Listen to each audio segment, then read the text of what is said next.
নাহনু আউলিয়াউকুম ফিল হায়াতিদ দুনিয়া ওয়া ফিল আখিরাহ ওয়ালাকুম ফিহা মা তাশতাহি আনফুসুকুম ওয়ালাকুম ফিহা মা তাদউন নুজুলাম মিন গফুরির রহিম। আল্লাহু আকবার।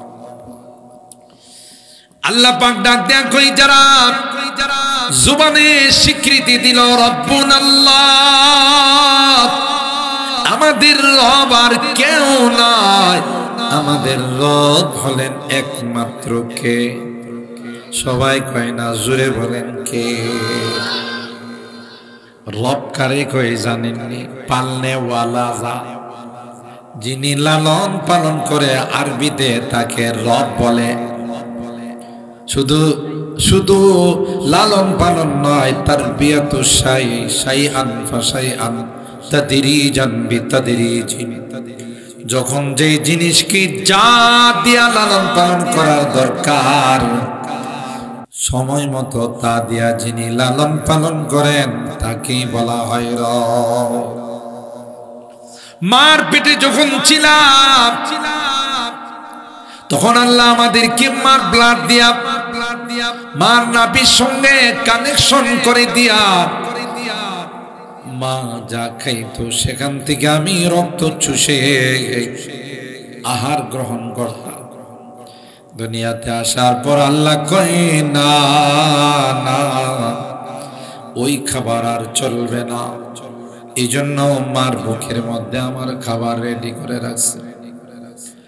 ওই খাবার দীর্ঘদিন চলবে না, তাই আল্লাহ পাক দুনিয়ার মধ্যে আমার খাবার উৎপাদন করছে। ফিল কুরআনিল আযীম ওয়া নাফা'না ওয়া ইয়্যাকুম বিল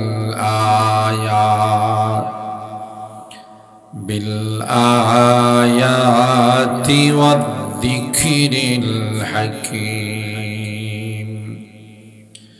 সাদাকাল্লাহুল আযীম ওয়া সাদাকা রাসূলুহুন নাবিয়্যুল কারীম ওয়া নাহনু আলা যালিকা লামিনাশ শাহিদিনা ওয়াশ শাকিরিন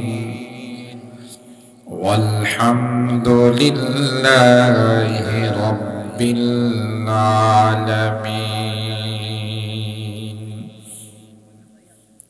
মুহাব্বতের সাথে সকলে দুরূদ শরীফ পড়ি। আল্লাহুম্মা সাল্লি আলা মুহাম্মাদিন ওয়া আলা আলি মুহাম্মাদ কামা সাল্লাইতা আলা ইব্রাহিম ওয়া আলা আলি ইব্রাহিম ইন্নাকা হামিদুম মাজিদ। আল্লাহুম্মা বারিক আলা মুহাম্মাদিন ওয়া আলা আলি মুহাম্মাদ কামা বারাকতা আলা ইব্রাহিম ওয়া আলা আলি ইব্রাহিম ইন্নাকা হামিদুম মাজিদ। আলহামদুলিল্লাহ সুম্মা আলহামদুলিল্লাহ। ঐতিহ্যবাহী দারওয়া ইসলামিয়া দারুল কুরআন মাদ্রাসা ও এতিমখানার উদ্যোগে আয়োজিত হাফেজ ছাত্রদের পাগড়ি প্রদান উপলক্ষে ৭ম বার্ষিক ইসলামী মহাসম্মেলনের সম্মানিত সভাপতি হযরত মাওলানা মুফতি ওবাইদুল্লাহ মাদানী প্রিন্সিপাল তারওয়া ইসলামিয়া দারুল কোরআন মাদ্রাসা ও জামিয়া উম্মুল কুরা আল ইসলামিয়া ব্রাহ্মণবাড়িয়া, হযরতে উলামায়ে কেরাম, বেরাদারানে ইসলাম, পর্দার আড়ালের মা ও বোনেরা, আল্লাহ পাকের দরবারে লাখো কোটি শুকরিয়া যে রব্বে কায়নাত এশারের নামাজ জামাতের সাথে আদায় করে আজকের এই জান্নাতি বরকতি কোরআনী মাহফিলে আমাদের কিছু মানুষকে আসার বসার তৌফিক দান করেছেন। এই জন্যে অন্তরের অন্তঃস্থল থেকে কালিমাতুশ শুকর আদায় করে জোরে সরে বলি আলহামদুলিল্লাহ। আর একটু জোরে বলি আলহামদুলিল্লাহ।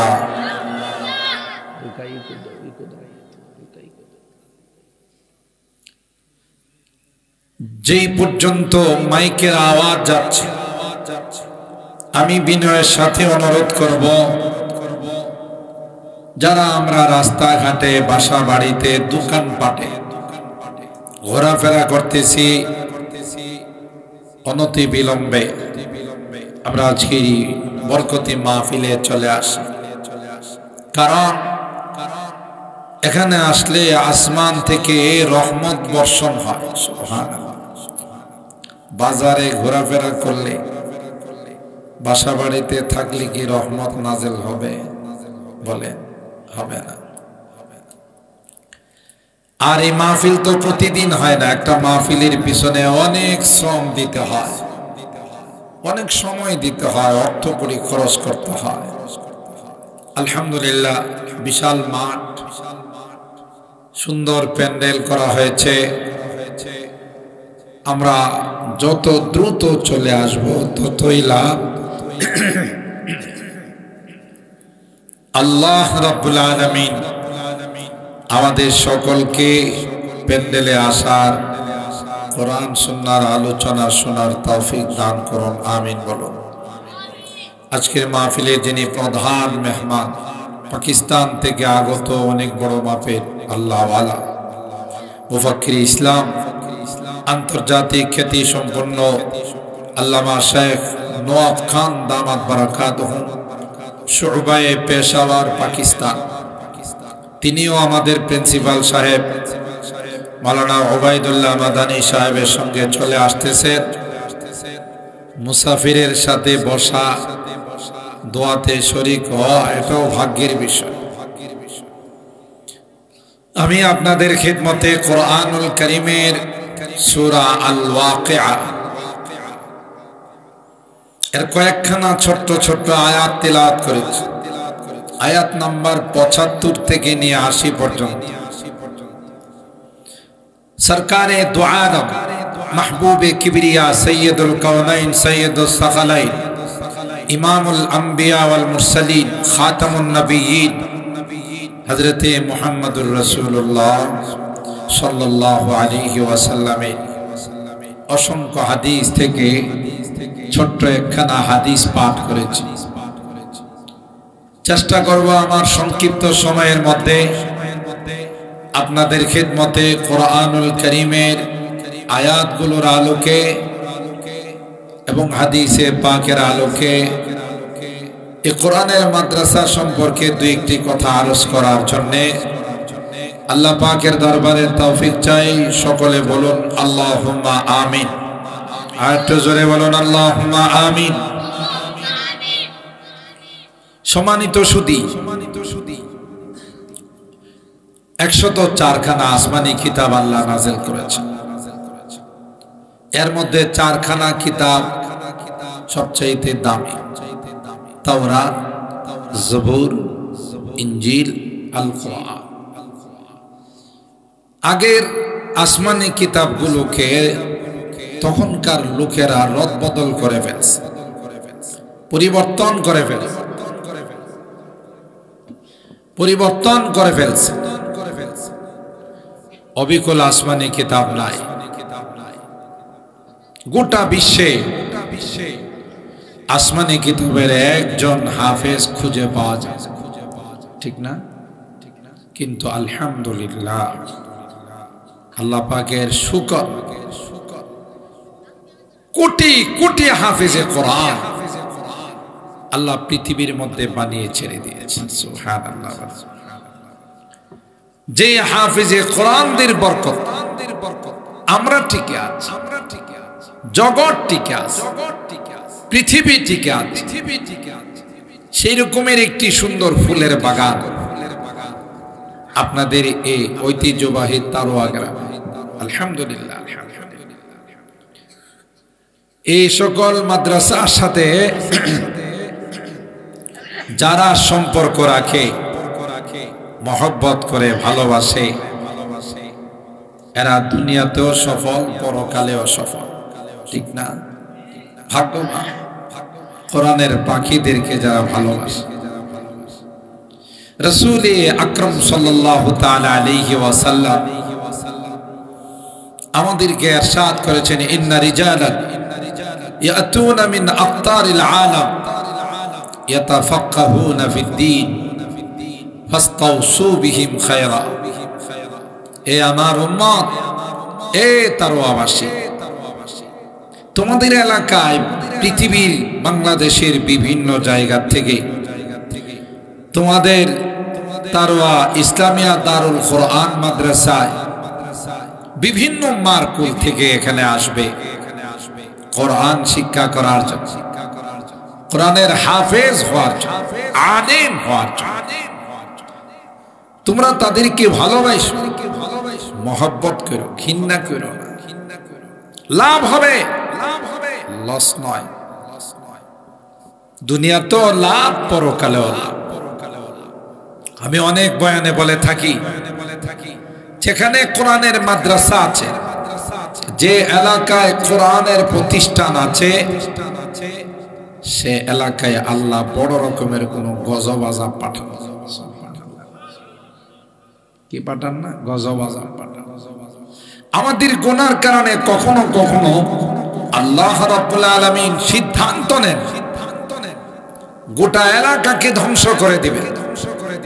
কিন্তু এই দারুল কোরআন মাদ্রাসা এবং এতিমখানার মাসুম বাচ্চাদেরকে যখন আয়েশা দেখে গভীর রজনীতে কোরআন তেলাওয়াত করতেছে, সুবহানাল্লাহ,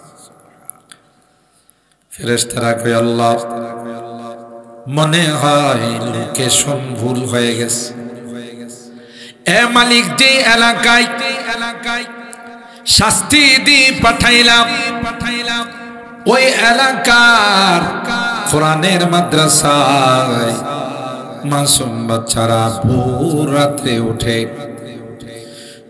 যখন সকলেই ঘুমন্ত, গভীর ঘুমের মধ্যে নিমজ্জিত,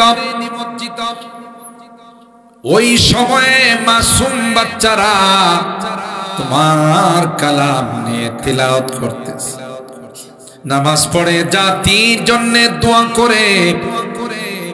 মনে হয় লোকেশন ভুল হয়ে গেছে। সুবহানাল্লাহ। আল্লাহ ডাক দেয়া কয়, আয় আয় আয়, আমি আল্লাহ ওই মাসুম বাচ্চাদের ওসিলায় তোমাদের সবাইকে মাফ করে দিলাম। কার ওসিলাই? এই মাসুম বাচ্চাদের ওসিলাই। সুবহানাল্লাহ।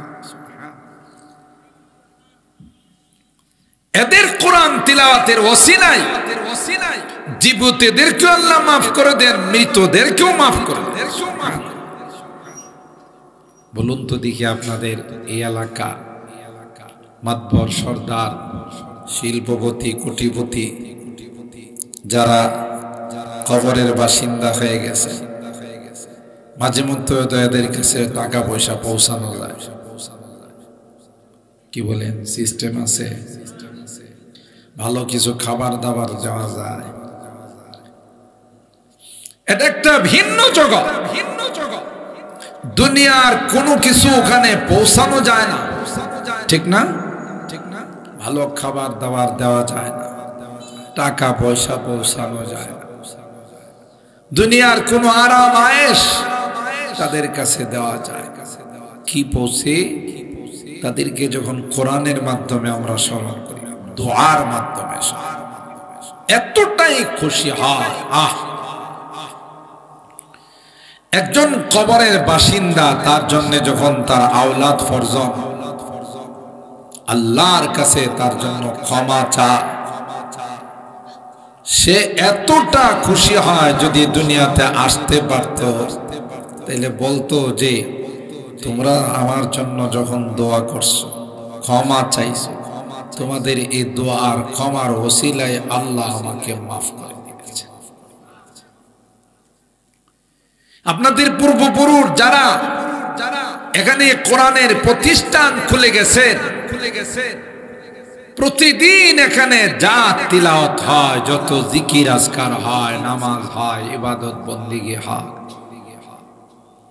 সবগুলো যারা এখানে সহযোগিতা করছে নাই, এই মাদ্রাসা করার পিছনে যারা পরামর্শ দিয়েছেন, বিভিন্নভাবে দান অনুদান দিয়েছেন, আজকে তাদের রুহের মধ্যে সবগুলো পৌঁছতেছে। আমরাও তো একদিন থাকবো, সবাইকে যেতে হবে। দুনিয়া থাকার জায়গা নয়, এখান থেকে সবাই চলে যাইতে হবে, কারণ এটা তো আমাদের আসল বাড়ি না। আসল বাড়ি কোথায় বলুন না ভাই? জান্নাত। কোথায়? বাবা আদম আলাইহিস সালাম, মা হাওয়া আলাইহাস সালাম দুইজনেই কোথায় ছিলেন? জান্নাতে ছিলেন। আমরা তাদের সন্তান না? বাবা মার বাড়ি যদি এক জায়গায় হয়, সন্তানের বাড়ি কি আর এক জায়গায় হয় না? ওখানে হয়, ওখানে হয়। বাবা আদম আলাইহিস সালাম, মা হাওয়া আলাইহাস সালাম দুইজনেই জান্নাতে ছিলেন, তাদেরই সন্তান আমরা, সুতরাং আমরাও জান্নাতে। সুবহানাল্লাহ। তবে জান্নাতে যাওয়ার জন্য টিকিট লাগে, কিছু আমল লাগে। দুনিয়াতে আল্লাহ এই টিকিটটা নেওয়ার জন্য কাউন্টার হলো দুনিয়ায়। জান্নাতের মালিক হওয়ার জন্য যে টিকিট, এই টিকিটের কাউন্টার হলো দুনিয়া। এখান থেকে টিকিট নেওয়া যায়। আর সেই জন্যেই আমাদেরকে আল্লাহ 60, 70, 80 বছর, 50 বছর হায়াত। আপনারা যারা ভাগ্যবান, আলহামদুলিল্লাহ। এই টিকিট কিভাবে পাওয়া যাবে, জান্নাতি কিভাবে হওয়া যাবে, সেই ফিকির নেই। এখানে এসে আমরা বসে গেছি যে আজকের এই মাহফিলে জান্নাতে যাওয়ার রাস্তা বলা হবে, জাহান্নাম থেকে বাঁচার উপায় আমাদেরকে বলে দেওয়া হবে। আর আমাদের মূল দুনিয়াতে আসার টার্গেটই হলো জান্নাতের মালিক। বাবা মা, এই বাবুরা কথা বলবা না, চুপচাপ।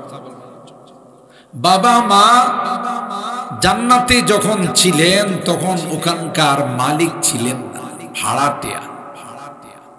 দুনিয়াতে পাঠাইছেন জান্নাতের মালিক বনার জন্য, যে দেখো দুনিয়াতে গিয়ে কিছুদিন থাকবা, আমল করবা, সেখান থেকে জান্নাতের মালিক হয়ে আসবা। সুবহানাল্লাহ। জান্নাতে গেলে গিয়ে কিছুদিন রাইখা বাইর করে দিবে। বলেন, ইন্নাল্লাযীনা ক্বালু রাব্বুনাল্লাহু সুম্মা ইসতাকামু তাতানাজ্জালু আলাইহিমুল মালায়েকা আল্লা তাখাফু ওয়া লা তাহজানু ওয়া আবশিরু বিল জান্নাতিল্লাতী কুনতুম তুআদুন নাহনু আউলিয়াউকুম ফিল হায়াতিদ দুনিয়া ওয়া ফিল আখিরাহ ওয়া লাকুম ফিহা মা তাশতাহি আনফুসুকুম ওয়া লাকুম ফিহা মা তাদউন নুজুলাম মিন গফুরির রহিম। আল্লাহু আকবার। আল্লাহ পাক ডাক দেয়া কই যারা জুবানে স্বীকৃতি দিল রব্বুন আল্লাহ, আমাদের রব আর কেউ নয়, আমাদের রব হলেন একমাত্র কে? সবাই কয় না, জোরে বলেন কে? রব কারে কই জানেননি? পালনে ওয়ালা, যিনি লালন পালন করে, আরবিতে তাকে রব বলে। শুধু শুধু লালন পালন নয়, তারবিয়াতু শাইআন ফাশাইআন তাদরিজান বিতাদরিজিন। যখন যে জিনিসকে যা দিয়া লালন পালন করার দরকার, সময় মতো তা দিয়া যিনি লালন পালন করেন তাকেই বলা হয় রব। মার পেটে যখন ছিলাম তখন আল্লাহ আমাদেরকে মার ব্লাড দিয়া, মার নাভির সঙ্গে কানেকশন করে দিয়া, মা যা খাইতো সেখান থেকে আমি রক্ত চুষে আহার গ্রহণ করতাম। দুনিয়াতে আসার পর আল্লাহ কয় না, না, ওই খাবার আর চলবে না। এই জন্য মার বুকের মধ্যে আমার খাবার রেডি করে রাখছে। ওই খাবার দীর্ঘদিন চলবে না, তাই আল্লাহ পাক দুনিয়ার মধ্যে আমার খাবার উৎপাদন করছে। জমিনের মধ্যে চাল, বাগানের মধ্যে ফল ফসল, নদীর মধ্যে মাছ। সুবহানাল্লাহ বলেন। কে বানাইছে? বৈজ্ঞানিকরা কয় মানুষ যে জিনিস বেশি খায় সে জিনিসের উৎপাদন বেশি হয়, বরকত বেশি হয়। কুরবানির সময় গরু জবাই করেন না আপনারা? এক সময় বাংলাদেশে কত কোটি কোটি গরু জবাই হয়, তাই না? তাই বলি কি বাংলাদেশ স্বাধীন হওয়ার পর আজ পর্যন্ত কোনো গরু শর্ট পড়ছে? আজকে বাজারে গিয়ে গরুর গোশত পাইছে না, কেন গরু নাই? এই কথা কোনোদিন শুনছেন না? বরং যে জিনিস মানুষ যত বেশি খায় আল্লাহ রাব্বুল আলামিন সেই জিনিসের উৎপাদন বেশি করে। কোনদিন শুনছেন যে মাছ পাই না? মাছের উৎপাদন বন্ধ। মাছের ফিশারি, মাছ চাষ করা হয়, নদীর মধ্যে আল্লাহ মাছ দেন, ঠিক কিনা? যে জিনিস মানুষের রিজিক, ওই জিনিসের উৎপাদন বেশি। আপনাদের তারোয়া এলাকায় কুকুর আছে না নাই?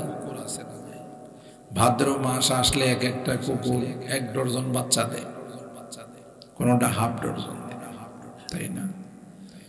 কিন্তু বছর শেষে তালাশ করলে কয়টা কুকুর খুঁজে পাওয়া যায়? কোনটা রিক্সার নিচে পয়রা মরে, কোনটা সিএনজির, কোনটা অটো, কোনটা এমনি ময়রা যা। অথচ গরু একটাই বাছুর দেয়, তাই না? ছাগলে না হয় 2-3টা বাচ্চা দেয়, গরু একটাই দেয়। আর কুকুরে 12টা দেয়। এরপরও শেষ পর্যন্ত দেখা যায় 3-4টেও খুঁজে পাওয়া যায়। কেন? এই কুকুর মানুষের খাবার, এই জন্য তার মধ্যে বরকত নাই। গরু মানুষের খাবার, ছাগল মানুষের খাবার, মুরগি মানুষের খাবার। এই জন্য যতই তাকে ব্যবহার করা হয় ততই আল্লাহ বরকত বাড়িয়ে দেন। রিজিকগুলো কে দিতেছেন? মাছ দিয়ে, সবজি দিয়ে, ধান দিয়ে, গম দিয়ে, গোশত দিয়ে, কত রকমের রিজিক ব্যবস্থা করতেছেন কে? আল্লাহ। তিনি হলেন রব্বুল আলামিন। শুধু আমার আপনার রিজিক নয়, গোটা বিশ্বের যত প্রাণী আছে সবগুলোর রিজিকের ব্যবস্থা কে করে? জঙ্গলের মধ্যে কি বড় বড় হাতি। আপনি আমি যদি একটা হাতি পালি, দেখা যাবে যে সব বিক্রি করেও এর খাবার দেওয়া যাবে, এত খায়। সিংহ, বাঘ, যত রকমের হিংস্র প্রাণী আছে এগুলোর খাবার কে দিতেছে? মানুষ যখন এগুলোর খাবারের দায়িত্ব নিয়ে চিড়িয়াখানাতে ঢুকা, দেখবেন স্বাস্থ্যমন্ত্রী হয়ে যায়, একবারে শুকায়া হাড্ডি মাড্ডি বের হয়ে যায়। ভোর রাত্রে এরা আল্লাহর কাছে কান্না করে আর বলে, মালিক, জালেমরা আমাদেরকে জঙ্গল থেকে ধরে নিয়ে আসছে, ঠিক মতো আমাদের খাবার দেয় না, আর যাই কিছু খাবার আমাদের জন্য বরাদ্দ হয় এই শয়তানগুলো, জালেমগুলো এখানেও যায় দুর্নীতি করে। পশুর খাবারও দুর্নীতি করে, জানে? খাবার বরাদ্দ হইল কথার কথা ৫,০০০ টাকার, কিনে হইল ২,০০০ টাকা। খাবার বরাদ্দ হইল টাটকা গোস্ত কিনার, কিনে হইল মরা গোস্ত। মানে দুর্নীতি কয় না, একটা কথা আছে না, স্বর্ণকার বলে মার কানের স্বর্ণ কি করে। দুর্নীতি করতে করতে এমন বদভ্যাস হয়ে গেছে, সবখানেই দুর্নীতি। আশ্চর্য হয়ে গেলাম, ঢাকা শহরের রাস্তাঘাটে তোর দোকানপাট বসা, এটা আগেই দেখছি, একটু বাড়ছে। এখন দিকে যে আপনাদের এলাকা রাস্তাঘাটে দোকানপাট বসা, এলাকা দিয়ে রাস্তা দিয়ে চলা যায়, এটির পিছনে চান্দা খায়, দুর্নীতি করে। আল্লাহ রাব্বুল আলামিন বলেন, প্রত্যেকটা প্রাণীকে সময় মতো তার খাবার দেওয়ার দায়িত্ব আমি আল্লাহ। সুবহানাল্লাহ, ঠিক না? আমাদেরকে যেমন আল্লাহ টাইম টু টাইম খাবার পৌঁছান, প্রত্যেকটা প্রাণীকেও টাইম টু টাইম খাবার দেন কে? বলুন বলুন, কে দেয়?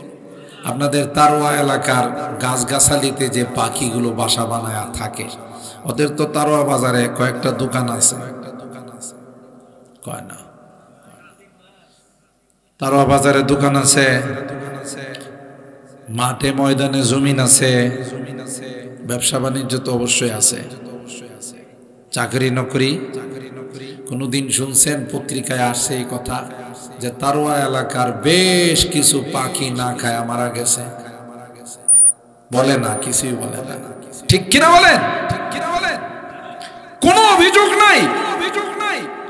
আমি বয়ানে বলি, পাখিগুলো সকালবেলা খালি পেটে আল্লাহর কাছ থেকে রিজিকের প্রার্থনা করে বের হয়, সন্ধ্যার সময় ভরা পেটে আইসা বাসার মধ্যে আশ্রয় নেয়। সন্ধ্যার সময় আমরা মনে করি পাখিগুলো কিচির মিচির চিচির মিচির করে, কোরআনে কয় না না, ওয়া ইম মিন শাইইন ইল্লা ইউসাব্বিহু বিহামদিহি ওয়ালাকিন লা তাফকাহুনা তাসবিহাহু। তোমরা বুঝো না, প্রত্যেকটা প্রাণী তার ভাষায় আল্লাহর পবিত্রতা বর্ণনা করে, আল্লাহর তাসবিহ পড়ে রে। কেন? মালিকের কাছে কয়, মালিক, কোন দোকানপাট না, জমি জমা নাই, অফিস আদালত, তোমার উপর পূর্ণাঙ্গ আস্থা রেখে রিজিকের তালাশে বের হয়ে গেলাম। জানি রে তুমি আমাদের রিজিকের দায়িত্ব নিয়েছো। তাই তো আল্লাহর নাম নিয়ে পাখিগুলো বের হয়ে যায়, সন্ধ্যার সময় তার বাসার মধ্যে ফেরত আসে, আবার আয়সা কিচির মিচির করে। পাখিগুলো আল্লাহর শুকরিয়া আদায় করে আর কয়, আল্লাহ, খালি পেটে বের হয়েছিলাম, ভরা পেটে তুমি বাসায় ফেরত পাঠাইলা। পাখিদের যে বিশ্বাস আছে এইটুকুন তো আমাদের নাই। কি কষ্ট পাইতেছেন? যদি থাকতো তাইলে আমরা আশরাফুল মাখলুকা, সৃষ্টির সেরা জাতি, সকাল বেলায় বাইরে হই রিজিকের সন্ধানে, রিজিকের উদ্দেশ্যে। রাত্রে 11টা 12টার সময় বাড়িতে ফিরি, ব্রাহ্মণবাড়িয়া শহর থেকে, আশুগঞ্জের থেকে, তারোয়া বাজার থেকে, আড়াইশিদার থেকে। মাঝখানে আল্লাহ ডাকে আর বলে, গোলাম, তুমি আমার কুদরতি পায়ে সিজদা দাও, ঠিক না? আমাকে 10টা মিনিট সময় দাও। আমাদের কাছে সেই সময়টা পর্যন্ত নাই। কথা বলেন ঠিক কিনা? কয়জনে নামাজ পড়ে?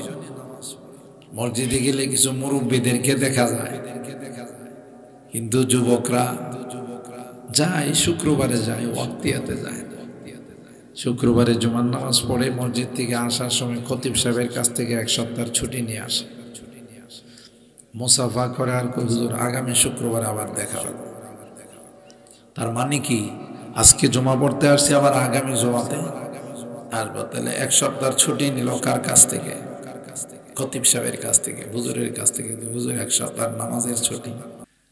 কি সপ্তাহে একবার খাইলে চলে না? প্রতিদিন খাওয়া লাগে? বলে না। খাবার যদি প্রতিদিন লাগে, নামাজ কেন প্রতিদিন পড়া লাগবে? নামাজ কি ছাড়ার ইবাদত? ইবাদত, ইমানের পরে সবচাইতে দামি ইবাদত হলো নামাজ। এই যুবক, তামাশার মধ্যে জীবনটা কাটাই দিও না। তামাশার জন্য আল্লাহ পাঠান। আইশো ইশরাত কে লিয়ে ইনসান হি, আইশো ইশরাত কে লিয়ে ইনসান হি, याद रख तो बंदा है मेहमान नहीं। কবি ডাক দিয়া কয়, তামাশা করার জন্য দুনিয়াতে আসো নাই, হেলায় হেলায় জীবনটাকে নষ্ট করার জন্য দুনিয়াতে আসো না। দুনিয়াতে তো আমি পাঠাইছি রে জান্নাতের মালিক বনার জন্য, কিছু কাজ করার। আমি তোমাদেরকে দুনিয়াতে পাঠানোর সময় আমার তাওহীদের শিক্ষা দেয়া পাঠাইছি, আর তোমাদেরকে কথা বলে দিয়েছি, আলাস্তু বিরাব্বিকুম, আমি কি তোমাদের রব নহে? আমরা সবাই এক বাক্যে বলেছিলাম ক্বালু বালা, অবশ্যই আপনি আমাদের। আল্লাহ বলেন, আমি জানি মনে থাকবো না, তাই তোমাদেরকে যুগে যুগে মনে করে দেওয়ার জন্য আসমানি কিতাব নাজিল করব, আর আমার পক্ষ থেকে রাসূল এবং নবীদেরকে পাঠাবো। সুবহানাল্লাহ বলে। হযরতে আদম থেকে নিয়ে আল্লাহ নবী পাঠাইলেন, আসমানি কিতাব নাজিল করলেন, কারো কাছে ছোট, কারো কাছে বড়। অদে সবার শেষে আল্লাহ পাঠাইলেন আমার আপনার নবী, বিশ্ব নবী রাহমাতুল লিল আলামিন, সকল নবীদের সরদার, সকল নবীদের ইমাম, যাকে আল্লাহ সৃষ্টি না করলে, নবুয়ত না দিলে আদমের পক্ষেও নবী হওয়া সম্ভব ছিল না। ঠিক কিনা বলেন? আমরা তো আমাদের নবীকে চিনলাম না, আমাদের রাসূলকে, আমাদের পয়গম্বরকে চিনলাম। তিনি যে সকল নবীদের সরদার। আল্লাহর হাবিব নিজে বলেন, কুনতু নাবিয়্যান ওয়া আদামু বাইনাল মাই ওয়াত তিন। এই উম্মত, আমার পরিচয় নাও, আমি তখন থেকে নবী যখন আদমের অস্তিত্ব হয় না। সুবহানাল্লাহ বলেন।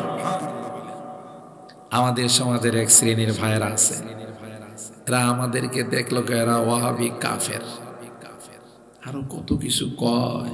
আহা, তুমি বুঝো না, আসলে তুমি বুঝো না বাবা, তুমি বুঝো না।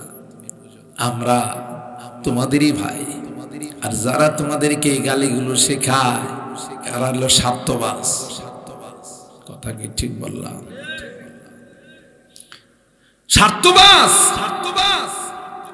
এরা তোমাদেরকে আইসেই বলে এই ওয়াহাবিদের সাথে মুসাফা করলেও গুনাহ হবে, ওয়াহাবিদেরকে সালাম দিলেও গুনাহ হবে, ওয়াহাবিদের দিকে তাকানো যাবে না। স্বার্থবাজ। এরা উম্মতের মধ্যে ফেরকাবন্দি করার জন্য, ফাটল সৃষ্টি করার জন্য ফতোয়া দেয়। কথা কি ঠিক বললাম? রাগ করতেছে। কয়েদের মধ্যে নবীর এশক নাই। আরে বাবা, মুখী কইলে কি এশক হয়? যে যাকে ভালোবাসে তারা আচরণে বোঝায়। এই যে আমার যুবকরা রোনালদোকে ভালোবাসে, নেইমারকে ভালোবাসে, মেসিকে ভালোবাসে, দেখবেন যে চুল কাটে এমন স্টাইল কইরা, মাঝখানে বট গাছ আর চারপাশে হইল তিতাস নদী। কথা কয় না। আপনাদের তারও এলাকার যুবকরা অবশ্য এরকম না, অন্য এলাকার কথা বলতেছি। আমি এক যুবকের জিজ্ঞাসা করলাম, কিরে বাবা এটা আবার কোন স্টাইল রে? এটা হলো রোনালদোর স্টাইল। আবার দেখবেন গায়ে গেঞ্জি লাগায় আগে ছবি লয়া লিয়া বলি, কিরে তুই এরকম করছস কা? কহে রে আমি ভালোবাসি। তাতে বোঝা গেল যে যাকে ভালোবাসে তার চরিত্র, তার আখলাক, তার সুন্নত, তার বেশভূষা তার মধ্যে বাস্তবায়ন। এটা হলো ভালোবাসার মূল মাপকাঠি। মনে করেন আপনার স্ত্রী, প্রিয়তমা স্ত্রী,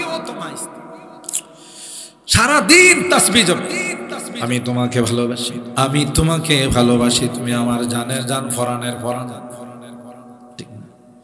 স্বামী বলল, গো আমার প্রিয়তমা স্ত্রী, আমাকে এক গ্লাস শরবত দাও, বড় গরম লাগছে বাইরে থেকে। হে 1000 দানার তাসবিহ নিয়ে কই, তোমাকে ভালোবাসি, তোমাকে ছাড়া কিছুই বুঝি না, শরবত দাও। কই সময় নাই। আপনাদের কি ধারণা এই ভালোবাসা ধুইয়া কি পানি খাইব? সে কি আদর করব না লাথি মারবো? তোমারই ভালোবাসা। আমি কই শরবত দিতে, তুই কোস আমার ভালোবাসা। তাসির রাসূলা ওয়া আনতা তুযহিরু হুব্বাহু ওয়া হাযা লা'amরি ফিল কিয়াস বাদিউ। যে যাকে ভালোবাসে তার সুন্নাত এবং তার চরিত্র তার মধ্যে বাস্তবায়ন করে। কথা বলেন ঠিক কিনা? আর মুখে বলার নাম ভালোবাসা নয়, বাস্তবে ভালোবাসার পরিচয় দিতে হয় কাজে কর্মে। আল্লাহর হাবিব পাকে আল্লাহ পাক বলেন, কুল ইন কুনতুম তুহিব্বুনাল্লাহ ফাত্তাবিউনি ইউহিব্বুকুমুল্লাহ ওয়া ইয়াগফির লাকুম যুনুবাকুম ওয়াল্লাহু গফুরুর রহিম। ও পয়গম্বর, আপনি পৃথিবীর মানুষকে জানিয়ে দেন, যদি তোমরা আল্লাহর ভালোবাসার দাবি করো, যদি বলো আমি আল্লাহকে ভালোবাসি, ফাত্তাবিউনি, এটার প্রমাণ দিতে হবে আমার অনুসরণের মাধ্যমে। সুবহানাল্লাহ বলে, লাউ কানা হুব্বুকা সাদিকান লা আতাতাহু ফাইন্নাল মুহিব্বা লিমান ইউহিব্বু মুতিউ।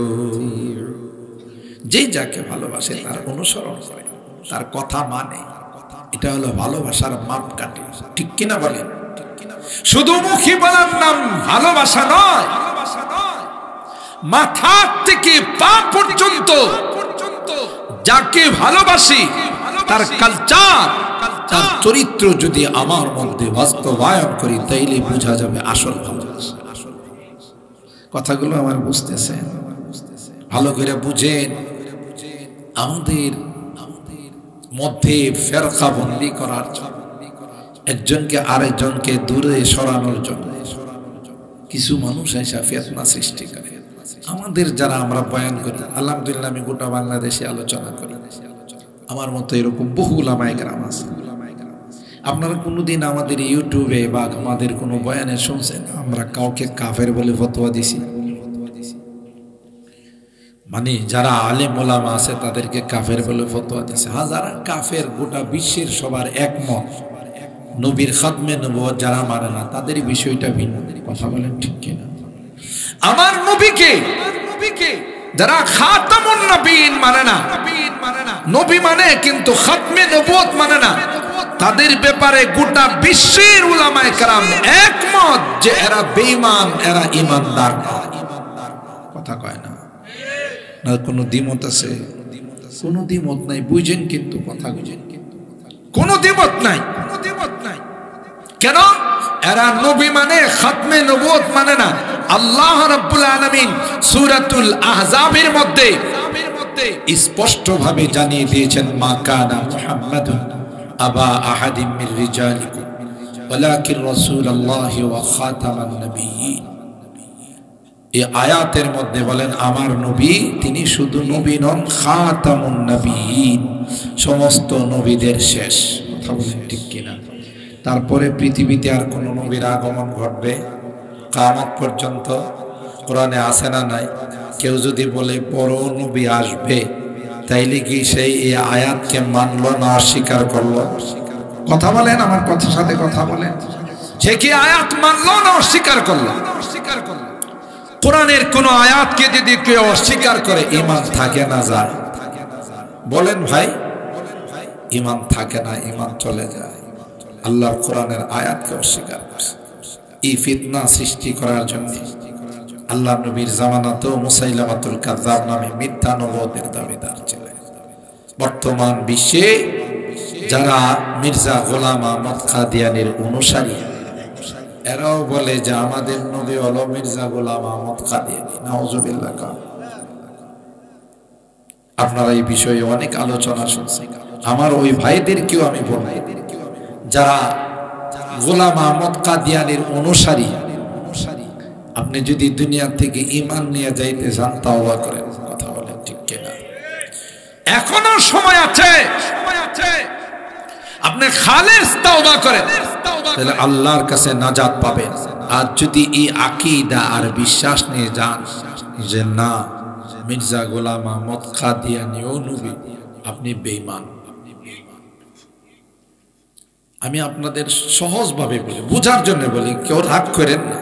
আপনি বালিশটা মাথায় লাগায় একটু চিন্তা করেন, আদম আলাইহিস সালাতু ওয়াস সালাম থেকে নিয়ে আমাদের নবী পর্যন্ত কোন নবীকে আল্লাহ তাআলা এক ব্যাটারি বানায়া পাঠান নাই। এক ব্যাটারি বুঝেন, 100 কানা। একজন নবীও 100 কানা ছিল না। কথা বলেন ঠিক কিনা? কিন্তু আমার ওই ভাইরা যারা মির্জা গোলাম আহমদ কাদিয়ানীর অনুসারী, এই মির্জা গোলাম আহমদ কাদিয়ানী ছিল এক ব্যাটারি। বুঝতেছেন কথা? এক ব্যাটারি। 2 নাম্বার তার গুণ ছিল তারসিরা। তারসিরা বুঝেন তো? বাংলাতে একটা কথা আছে না, ছাগলে কি না খায় পাগলে কি না কয়, আছে না? ওই ছিল ওই মার্কা। কেন? প্রথমে বলছে আমি ছায়া নবী, আসল নবী না, নবীর ছায়া। প্রথমবার তার দাবি ছিল এটা। আবার কিছুদিন পরে কয় না আমার ওই দাবি থুকু, ওই দাবি থুকু। পরে এসে বলতেছে আমি ইমাম মাহদি, তার বইয়ের মধ্যে আছে।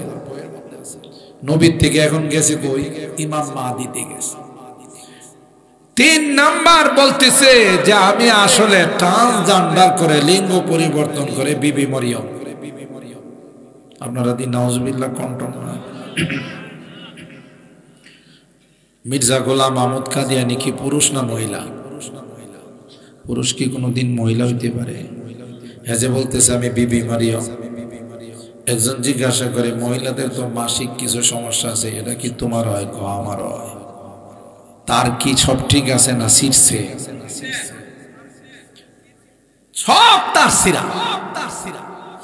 এরপরে কোন নবীকে আল্লাহ রাব্বুল আলামিন বাথরুমে ফালায়া মারেন নাই।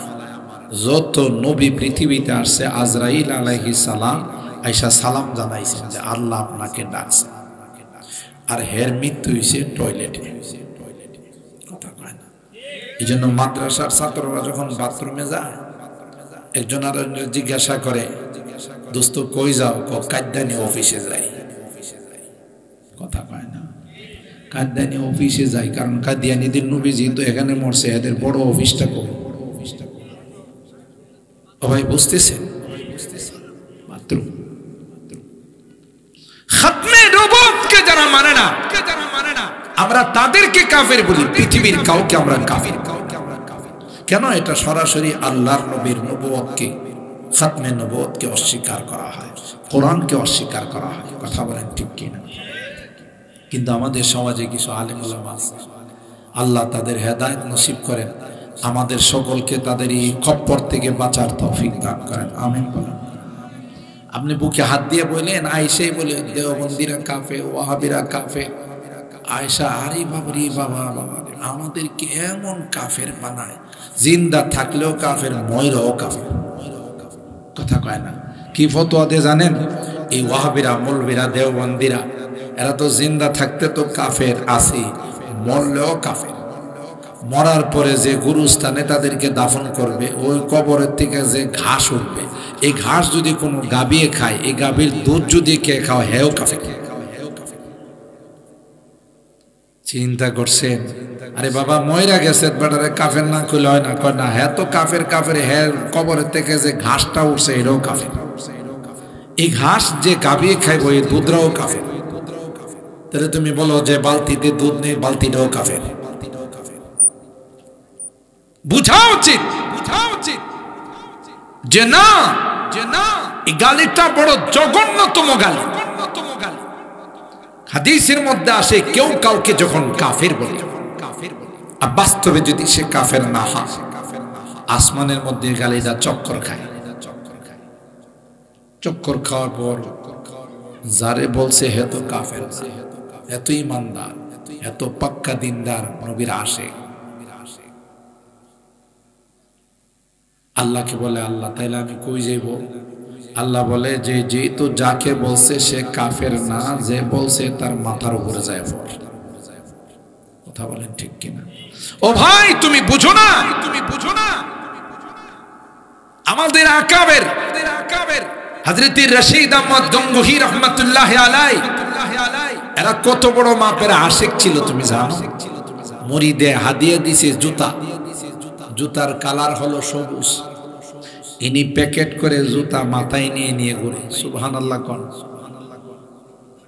মুরিদ জিজ্ঞাসা করে, উস্তাদ জি জুতা তো মানুষ কোনদিন মাথায় নেয় না, জুতা কেন মাথায় নিয়ে ঘুরে? তিনি জবাব দেয়, রে তুমি জানো না জুতার কালারটা কোন কালার? এই জুতার কালারটা হলো আমার পয়গম্বরের গুম্বদে খাজরার কালার, রওজায়ে পাকের গুম্বদের কালার। আমি রশিদ এই জুতা কোনোদিন পায়ে লাগাইতে পারি না, এই জুতা আমার মাথায় থাকবে, পায়ে যাবে না। फिर पेश नजर गुंबदे खजरा ये हरम है, फिर पेश नजर गुंबदे खजरा ये हरम है, फिर नाम खुदा रौज़ाए जन्नत में कदम है, फिर शुक्र खुदा सामने मेहराब नबी है, फिर सर ही मेरा और तेरा नक्शे कदम है। हर मोये बदन भी जुज़्बा बन के करे शुक, যদি গোটা জীবন প্রতিটা পশমে যদি পয়গম্বরের শুকরিয়া আদায় করা হয়, জীবন শেষ হয়ে যাবে, আল্লাহর পয়গম্বরের শুকরিয়া আদায় করে শেষ করা যাবে না। ঠিক কিনা বলেন? তিনি খাতামুন নবিয়্যিন, শফিউল মুজনিবিন। সুবহানাল্লাহ। সুতরাং हर मोये बदन बेजुज़बा बन के करे शुक, हर मोये बदन बेजुज़बा बन के करे शुक्र, कम है बखुदा उनकी इनायत से कम है, वो रहमत आलम है शाहे अस्वद अहमर, वो रहमत आलम है शाहे अस्वद अहमर, वो सैयद कौनैन है आक़ाए उमम है, रग रग में मोहब्बत हो रसूल अरबी की, जन्नत के खजाइन के यही बही सलम है, दिल नाते रसूल अरबी कहन को बेचैन, आलम है तहय्युर का ज़ुबान कलम है। বলেন গুম্বদে খাজরার কালার এই জুতা, এটা রশিদের পায়ে যাবে না, এটা রশিদের মাথায় থাকবে। সুবহানাল্লাহ। কাকে বলে আশিক রাসূল বুঝতে হবে, শুধু একদিকে গেলেই চলবে। মুহতারাম হাজিরিন, তাই আসুন দুনিয়ার জিন্দেগিটা বেশি দিনের না, পূর্বপুরুষরা ছিলেন, ওনারাও চলে গেছেন, আমিও চলে গেছেন। কিছু সামান নিয়ে দুনিয়া থেকে যায়, আর এই সামানের মধ্যে সবচাইতে বড় সামান হলো আল্লাহর কালাম, কোরআনের মহব্বত, কোরআনের পাখিদের মহব্বত, কোরআনের মাদ্রাসার মহব্বত অন্তরে থাকবে। আল্লাহর কসম, নবী বলেন কবরে দেওয়ার সাথে সাথে আল্লাহর কালামকে আমার মাথার উপর বন্ধু বানায় বসায়। সুবহানাল্লাহ, জোরে কইবেন না? অবশ্য আপনার আমার সন্তান তো এক সপ্তাহ কবরে অবশ্যই থাকবে, কয় না? তারওয়া এলাকায় যখন কবরে মানুষ রাখা হয়, নিজের সন্তান তো এক সপ্তাহ বাবার সাথে কবরে শুয়ে থাকে, যেন বাবার ভয় না পায়, বাবার যেন কষ্ট না হয়, কয় না? সবাই কয় না?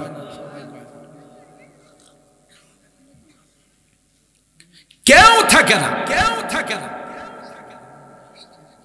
এখন ভিতরে আসছে, আলহামদুলিল্লাহ বলে, আলহামদুলিল্লাহ বলে।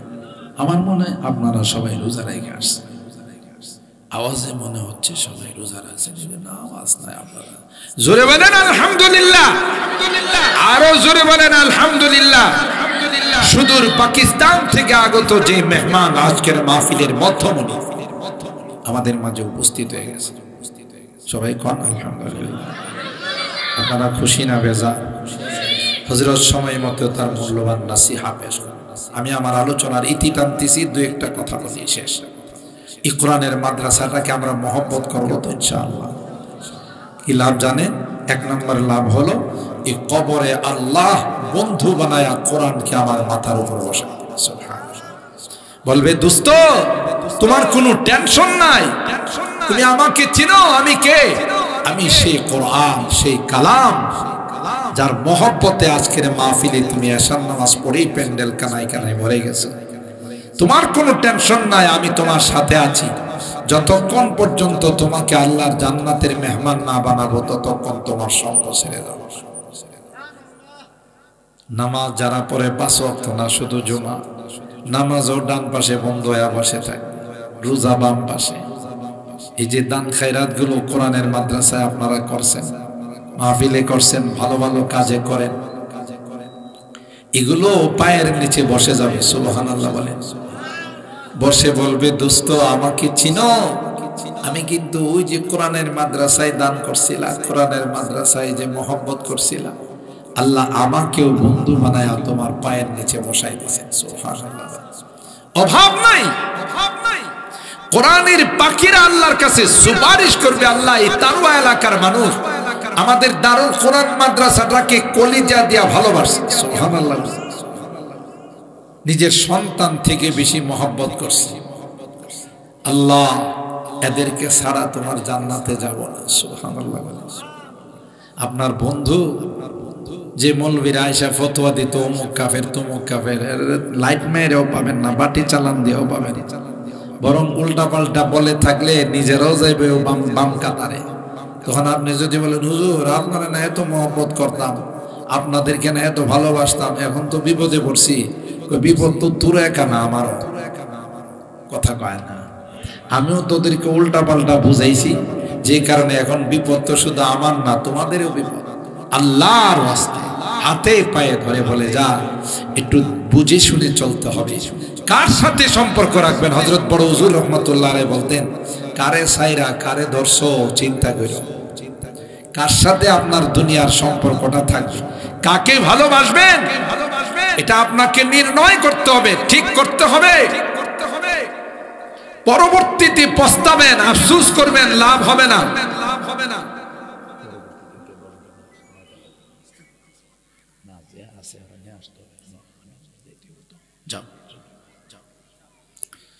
মুহতারাম হাজিরিন, পরবর্তীতে আফসোস করলে লাভ হবে না।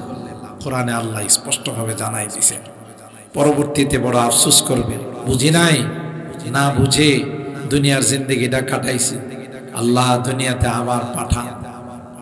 দ্বিতীয়বার আসার সুযোগ হবে। বাপদাদারা আমাদের তারওয়া গ্রামের ময় মুরব্বীরা যারা গেছে, কেউ কি আর আসছে? আসবে বলে কোনো খবর আছে? আসবে না, সিস্টেম নাই, আফসোস করবে, লাভ হবে না। এখন শুধরানোর সময়, কোরআনের সাথে সম্পর্ক রাখার সময়। কোরআনের পাখিদেরকে ভালোবাসার সময়। আল্লাহর হাবিব বলেন, দেখো তোমাদের এলাকায় কোরআন শিক্ষা করার জন্য আসবে, তাদের সঙ্গে সুসম্পর্ক রাখো, মহব্বত রাখো, এরা তোমার কিয়ামতের ময়দানে সুপারিশ করে আল্লাহর জান্নাতে নিয়ে যাবে। সুবহানাল্লাহ। আর দুশমনী রাখবা, ক্ষতিগ্রস্ত হইবে। তা আপনাদের এই মাদ্রাসা, আপনাদের প্রাণ প্রিয় এই প্রতিষ্ঠান, আমি আপনাদেরকে বলে যাব, মহব্বত কইরেন, সব বাদ দিয়া কোরআনের মাদ্রাসাকে ভালোবাসেন, কোরআনের পাখিদেরকে ভালোবাসেন অন্তর দিয়া। এটা কবরেও কাজে লাগবে, পরকালেও কাজে লাগবে, হাসরেও কাজে লাগবে, সবখানে কাজে লাগবে। ঠিক কিনা বলেন? ভালোবাসবেন তো ইনশাআল্লাহ? হাত তুলেন, হাত তুলেন, হাত তুলেন, আল্লাহরে দেখান, আল্লাহকে। আল্লাহ দেখো, এই তারওয়া এলাকার মানুষগুলো এশার নামাজের পরেই প্যান্ডেলে চলে আসছে, কোরআনের মহব্বত নিয়ে চলে আসছে। হাত তুলে তোমাকে জানান দিচ্ছি, যতদিন বেঁচে থাকবো ততদিন কোরআনের মাদ্রাসাকে ভালোবাসবো। সুবহানাল্লাহ বলেন। যতদিন বেঁচে থাকবো আলেম ওলামাদেরকে মহব্বত করব, কোরআনের পাখিদেরকে মহব্বত করব। আল্লাহ তুমি কবুল করে নাও, আমিন বলেন।